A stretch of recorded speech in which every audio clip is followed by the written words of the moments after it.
Hey, how's it going again, Sasha? I'm Nigeria Chambers of Big Go Belt Media. Congratulations. Way to knock it out the park this season, my man. Well, thank you, man. I appreciate it. I appreciate Absolutely. Absolutely. How you feeling about everything? I feel good. I feel good. It's I can't lie. It feels like the finale sort of resonated in a way that I mean, listen, I always thought it was a good finale, but it feels like it's really reverberated throughout Yeah. the Powerverse, so to speak. Absolutely. The Power Universe is definitely buzzing for the last few days. So, you're doing something right. And I've been very much interacting with my fan base, and everybody is just on all highs. I mean, folks are already wanting you to come back. I'm like, hey, you gotta give it a little time, you gotta put in some work, but people ready for season 3 already. But let's talk a little bit about the news now. To my surprise, and then immediately the news dropped, Tony Danza now being cast as a reoccurring character going into season 3.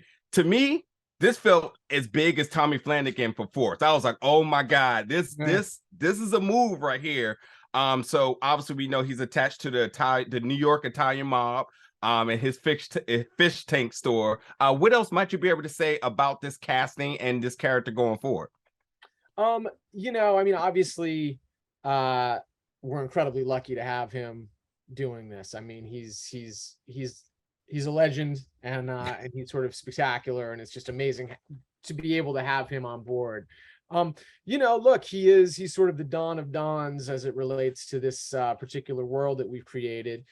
And he and Rock, as sort of teased in the finale, she's talked to him, and Yeah. so we're going to see that relationship sort of develop over the course of season 3, which is great because it'll give us an opportunity to see the two of them sort of on screen together. So it's really, really great. And I will also just say, Nigeria, he's not the only sort of big casting swing we have in season 3. There's a couple others that you will hear about down the road, but we feel really good. One of the things that's been super gratifying is that I think other actors have seen some of this work that's being done on this show and seen their colleagues, whether it's Patina or London or Malcolm Mays, Mackay, and they've like, yeah, we want to do that too. And so they've reached out to us, and it's really exciting, man. I got to tell you, like, being able to work with sort of your heroes is always, it's an amazing thing. And I've never had the opportunity before, but I have it now, and I'm super lucky and grateful. That's awesome. You know what? Because one of my criticisms about the finale was like, God, I wish we had got the Patina and Tony scene. But then you dropped the news that we got Tony for a whole other season. I was like, genius, genius. Well, Save thank those you. big moments. I love that. I love that.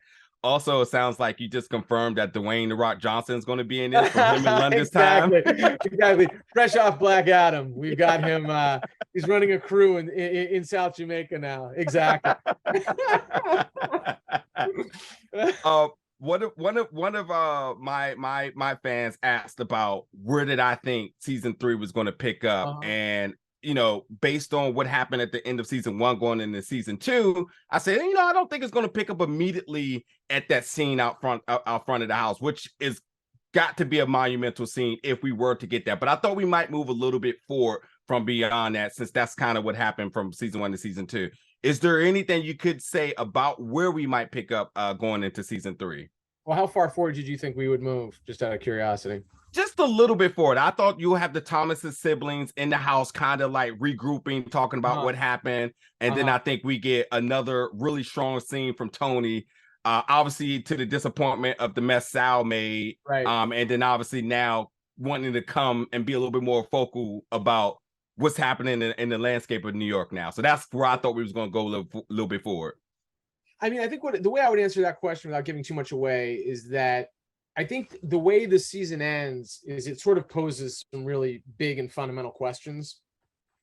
Rock's relationship with Kanan, Kanan's relationship with Howard, Rock's relationship, the fact that there are all these bodies in Rock's house, including Jukebox's mom. And I think, we start the season in a way where we can answer all those questions and deal with all that business, because what we would never want to do to our audience is just sort of like move past that too quickly and just be like, no, I mean, there's a crime scene that has to be addressed. Yeah. And that's frankly, that's a big part of season 3 is the fallout of what happened in that one night. Because keep in mind, there's dead Italians in South Jamaica.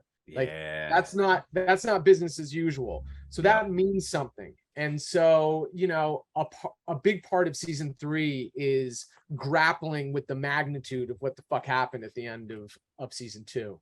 Okay, makes perfect sense. This also sort of answers my next question, because one character I've been high on, and I know if you've been reading tweets or watching some of the YouTube commentary, everybody does not like Burke. I love Shanley's performance. She is killing it.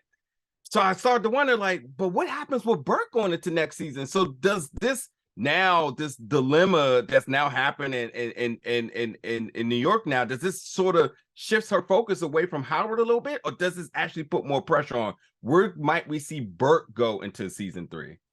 Yeah, I mean, great question. And she does, to your point, she catches a lot of smoke. Burke does, for being nosy. I think the thing that's so interesting about Burke is that she is the only character on the show who's like hell-bent on finding out the truth.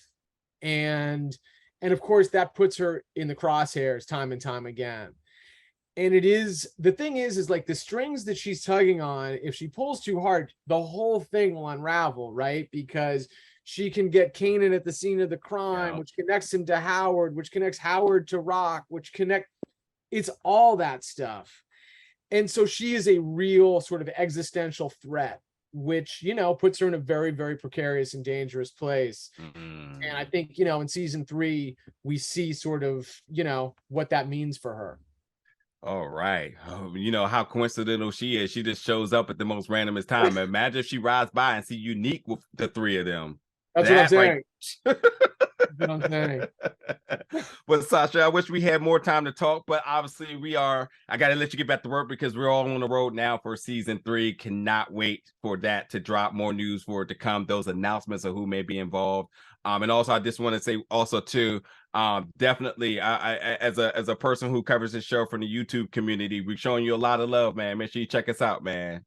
Hey man, absolutely. And let's do this again, man, when we have more time. But I really appreciate you, and I appreciate you guys checking for us. I really, really do. It means a lot, way more than you think, because we check for you as you check for us, and it's super meaningful to everybody on this show, man. So thank you. Absolutely, brother. My man, get some rest, man. This one's a wrap, but we got to get you back to work as soon as possible because we need that. Very good. Very good. See you well, Najir. Thank you so much. Thank you so much, brother. You have a good one. You too.